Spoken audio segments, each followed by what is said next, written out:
ममता बनर्जी इस समय सबसे बड़ी काली तानाशाह बन के बैठी है और जब तक इस शूर्पणखा का वध नहीं होगा ना तब तक वहां के सारी जनता त्रस्त रहेगी। ममता नहीं, शायद मुमताज नाम है उसका, इसीलिए उसको हिंदुओं का दर्द समझ में नहीं आ रहा। बंगाल इस टाइम पे पाकिस्तान, बांग्लादेश, सीरिया से भी ज्यादा बदतर राज्य बन चुका है हमारे हिंदुओं के लिए। आप बात कर रहे हो संदेश खाली की ना, वहां का मुख्य आरोपी का नाम क्या है? शाहजहां शेख। और उसने रेप किसके साथ किया है? चुन चुन के हिंदू महिलाओं के साथ रेप किया है। ममता बनर्जी तो उनको बचाने का एक मौका नहीं छोड़ रही, कदम कदम पे उनका समर्थन कर रही है।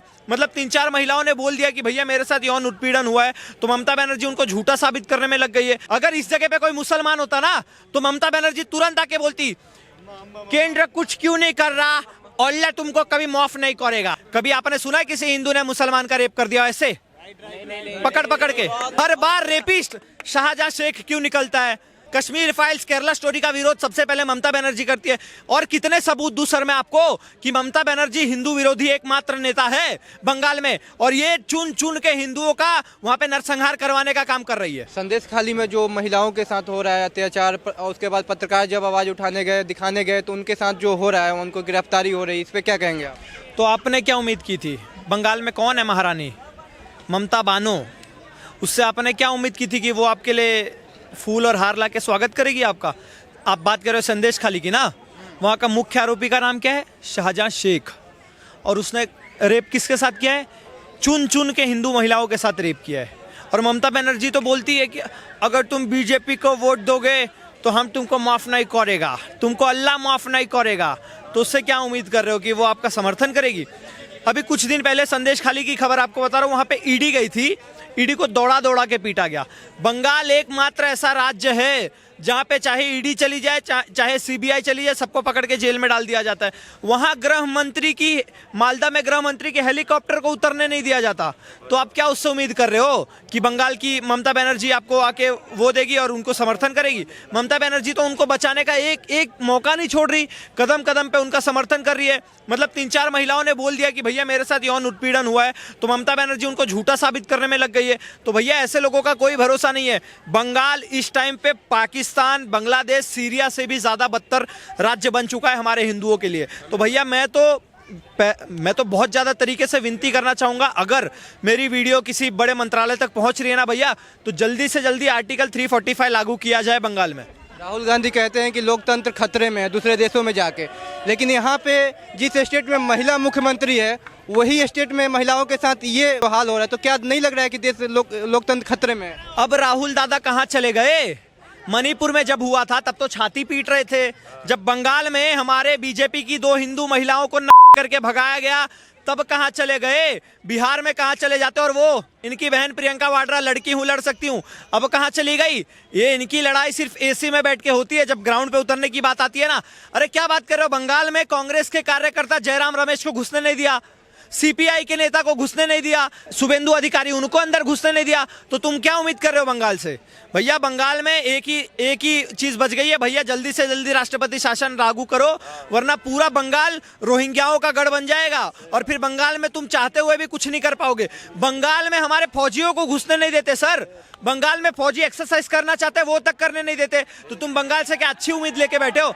ममता बनर्जी इस समय सबसे बड़ी काली तानाशाह बन के बैठी है और जब तक इस शूर्पणखा का वध नहीं होगा ना तब तक वहां के सारी जनता त्रस्त रहेगी। विपक्ष तो ये कह रहा है कि मणिपुर का था तो गोदी मीडिया नहीं दिखा रही थी, आज जब आ गया वेस्ट बंगाल के बाद तो सारे रोने आ गए। जिस गोदी मीडिया ने दिखाया ना उसी 14 पत्रकारों को बैन कर दिया इस राहुल गांधी ने, चप्पू गांधी ने। अरे इसकी क्या बात कर रहे हो सर? जिसको ये नहीं पता कि भैया ये जो हमारे राहुल गांधी जी है वो स्टोव में कोयला डाल के और चाय बनाते हैं, बताइए। ये भैया चिल कौओं को नौकरी देते हैं, ये संसद भवन में बैठ के चुम्मा देते हैं, ये चक्के वाला ट्रॉली लेके अपने सिर पे घूमते हैं। तो भैया ऐसे लोगों से उम्मीद कर रहे हो? राहुल गांधी जी जो भारत जोड़ो यात्रा निकाल रहे हैं ना, वो भारत जोड़ो यात्रा नहीं निकाल रहे हैं इस टाइम पे। राहुल गांधी जी बीजेपी जोड़ो यात्रा निकाल रहे हैं। राहुल गांधी जी जहां जहां से जा रहे हैं वहां से एक नेता, अभी देखो ये क्या नाम था, मनोज तिवारी चले गए यहाँ से, उसके बाद कमलनाथ और उनके बेटे जाने की तैयारी में बीजेपी में। तो ये अंदर की बात है, राहुल दादा जो है ना वो नरेंद्र मोदी के साथ है। राहुल गांधी का नया यात्रा जो है वहाँ वेस्ट बंगाल से गुजर रहा है, तो क्या मतलब यही न्याय यात्रा है कि जहाँ जा रहे हैं वहाँ पे महिलाएं प्रताड़ित हो रही है और राहुल गांधी कह रहे हैं कि हम न्याय यात्रा कर रहे हैं, यही न्याय हो रहा है क्या? राहुल गांधी जी से बड़ा राहु ना ही इस कांग्रेस पे है ना ही इस देश पे है। जब तक राहुल गांधी जी जीवित हैं, जब तक राहुल गांधी जी किसी का साथ दे रहे तो समझ जाइए उसका बेड़ा पार है।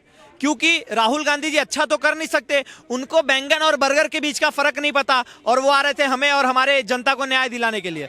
जिसके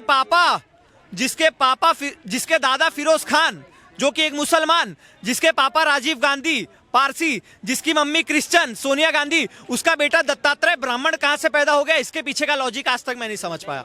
तो ऐसे लोग जो खान है सर, वो हमारे हिंदुओं का दर्द कहां से समझेंगे? राहुल गांधी जी क्यों नहीं बोल रहे आपको पता है? क्योंकि यहां बात हिंदू की आ रही है। अगर यही कुकी वहां पे क्रिश्चियन थे तो इनकी मम्मी क्रिश्चियन तो इनकी छाती डोल गई। अगर यही किसी मुसलमान के साथ हुआ होता ना तो सारी लेफ्ट लॉबी, सारी कांग्रेस आज गाना गा रही होती, अरे ये राहुल गांधी हमारे हिंदू के साथ हुआ। वैसे भी ये हिंदुओं का दर्द कहां से समझेंगे सर? जो बोलता है कि ये हिंदू जो है वो सुबह मंदिर जाते हैं, रात को वही लोग लड़की छेड़ते हैं, तो वो हमारे हिंदुओं का दर्द समझेंगे? महिला हिंदू हो, मुस्लिम हो, क्रिश्चियन, उससे क्या मतलब है? बात यहाँ पे है कि महिला के साथ जो हो रहा है, क्या इसको न्याय दिलाने के लिए केंद्र सरकार क्या कर रही है? केंद्र सरकार को एक्शन लेना चाहिए, नहीं लेना चाहिए? इस चीज से तो मैं केंद्र सरकार से भी खफा हूं ना सर। जब इंदिरा गांधी इमरजेंसी लगा सकती है अपनी फायदे के लिए, जब कई बार इमरजेंसी लग सकती है हमारे भारत में, तो एक बंगाल को बचाने के लिए, हमारे हिंदुओं को बचाने के लिए वहां पे इमरजेंसी क्यों नहीं लगती? और आपने बात करी कि हिंदू और मुसलमान से क्या फर्क पड़ता है। कभी आपने सुना किसी हिंदू ने मुसलमान का रेप कर दिया ऐसे पकड़ पकड़ के? सुना कभी आपने? हर बार रेपिस्ट शाहजहां शेख क्यों निकलता है? हर बार ऐसे अगर ऐसे कोई गंदे कुकर्म होते हैं तो उसमें रेपिस्ट साहिल क्यों निकलता है? रेपिस्ट सरफराज क्यों निकलता है? कोई वहां पे क्या बोलते हैं, कोई वहां पे संदीप या सुनील या सुशील क्यों नहीं निकलता सर? हर बार यही लोग क्यों आते हैं? अरे जितने काले कारनामे, बंगाल ऐसा राज्य है जहां पे नॉर्मल सा ग्राम पंचायत का चुनाव होता है, वहां पे भी बॉम्ब गोले इस्तेमाल होने लग जाते हैं। तुम बड़े बड़े बैलेट पेपर लेके भाग जाते हो, जो बीजेपी को वोट कर रहा है, जो कांग्रेस को वोट करता है, उसको तुम चुन चुन के मारते हो। अभी आपने सुना जिसके साथ रेप हुआ उसकी, वो लोग क्या बोल रहे हैं कि हमारे घर में वो लोग आ रहे थे, हमें ऐसे चुन के ले जा रहे थे, और अगर हम मना कर रहे थे तो हमारे आदमियों को मारा जा रहा था, हमारे भाइयों को मारा जा रहा था, हमारे पापा को मारा जा रहा था। तो ये बंगाल के हाल है। ममता बनर्जी कह रही है कि सारे झूठ एलिगेशन है, 2024 के माहौल बनाने के लिए बीजेपी ये सारी काम कर रही है। ममता बनर्जी से बड़ा झूठ इस भारत में कुछ नहीं है। ममता बनर्जी खुद एक झूठ है।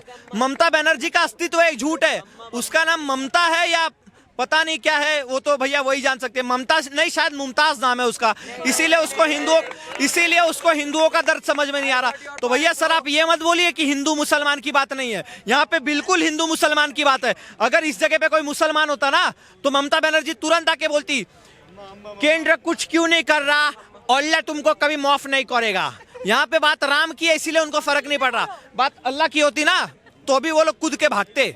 तो बात हिंदू मुसलमान की है, और भैया मैं तो खुल के बोलूंगा कि वो चुन चुन के हिंदुओं को टारगेट किया जा रहा। करीबन 25 से 26 महिलाओं का रेप हुआ मैंने सुना।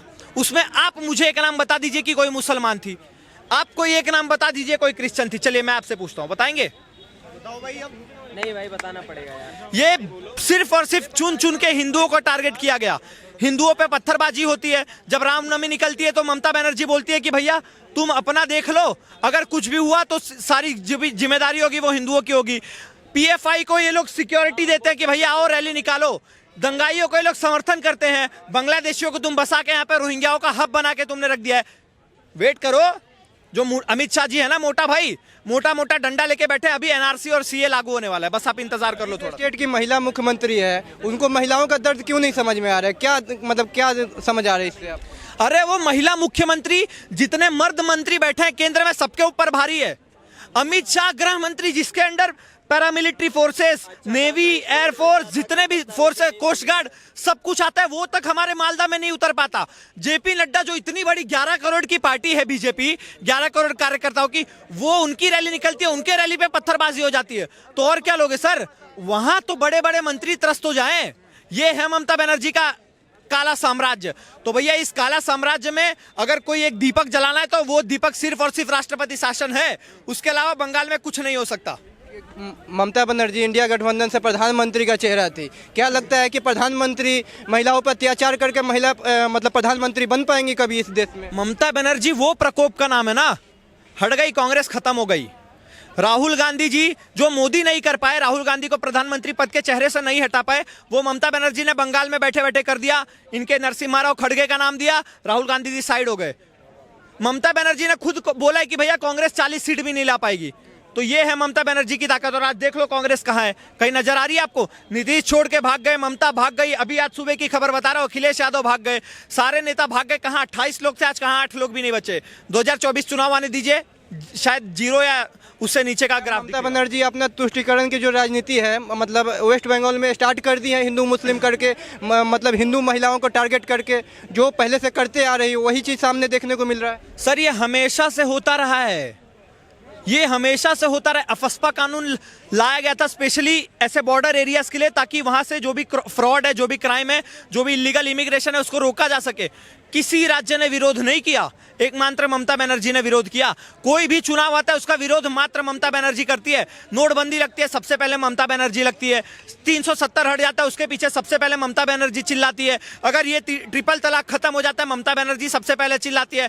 कश्मीर फाइल्स, केरला स्टोरी का विरोध सबसे पहले ममता बनर्जी करती है। और कितने सबूत दूं सर मैं आपको कि ममता बनर्जी हिंदू विरोधी एकमात्र नेता है बंगाल में, और ये चुन चुन के हिंदुओं का वहां पे नरसंहार करवाने का काम कर रही है। बीजेपी सरकार फुल बहुमत में है, क्या चाहते, क्या मांग करते हैं कि केंद्र सरकार क्या एक्शन ले इस पे, महिलाओं के साथ जो हो रहा है वहाँ पे? सर मैं बीजेपी सरकार से आपके 99 खबर द्वारा विनम्र निवेदन करना चाहूंगा, आर्टिकल 345 तुरंत लागू किया जाए, तुरंत वहां पे राष्ट्रपति शासन लाया जाए, ताकि जो बची कुची हमारे महिलाएं हैं ना, जो डर से थर थर कांप रही हैं, उनकी कम से कम इज्जत बच जाए, उनका जीवन बच जाए। वरना मुझे लगता है भैया बंगाल 2-4 साल में खत्म हो जाएगा सर।